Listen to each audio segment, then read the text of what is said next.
Cela fait désormais 3 ans que Meghan Markle et le prince Harry ont provoqué un cataclysme au sein de la famille royale, en se libérant de leurs fonctions royales. Loin de plaire la reine Elisabeth II, encore vivante à cette époque, à Charles III, père du prince, et au frère de ce dernier, William, leur décision choc s'est accompagnée d'un déménagement rapide de l'autre côté de l'Atlantique. Après quelques mois passés au Canada au plus fort de la pandémie, les Sussex ont finalement acheté une luxueuse villa à Montecito, non loin de Santa Barbara, en Californie.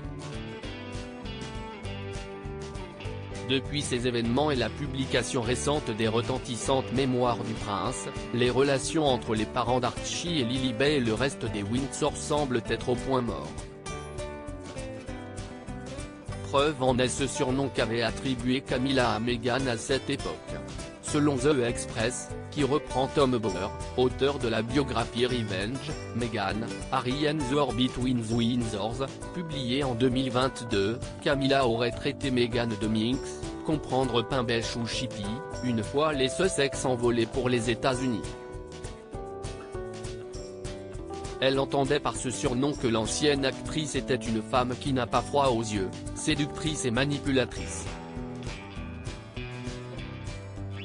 L'auteur indique que la nouvelle reine consort, qui est en règle générale muette au sujet de Meghan, n'a pas pu s'empêcher d'être suspicieuse vis-à-vis de l'épouse de son beau-fils et ce depuis le début de leur histoire en 2016.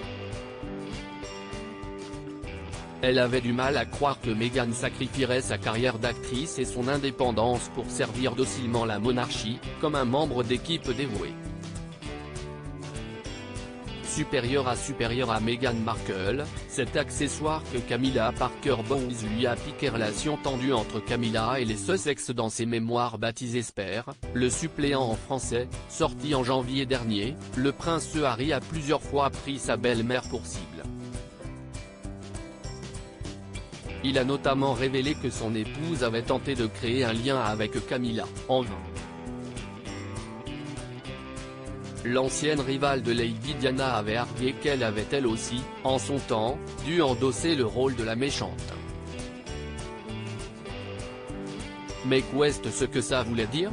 Que maintenant c'était le tour de Meg a noté Harry dans son autobiographie. Décidée à éloigner les Sussex du pouvoir coûte que coûte, Camilla aurait même fait une proposition douteuse à Meghan. Camilla avait aussi suggéré à Meg que je devienne gouverneur général des Bermudes. Bien, me suis-je dit. Et l'un des avantages collatéraux de son plan, c'était de nous faire disparaître du décor. Reste à savoir si Meghan et Harry se rendront au couronnement de Charles le 6 mai prochain. L'ambiance promet d'être électrique. Crédit photo, agence.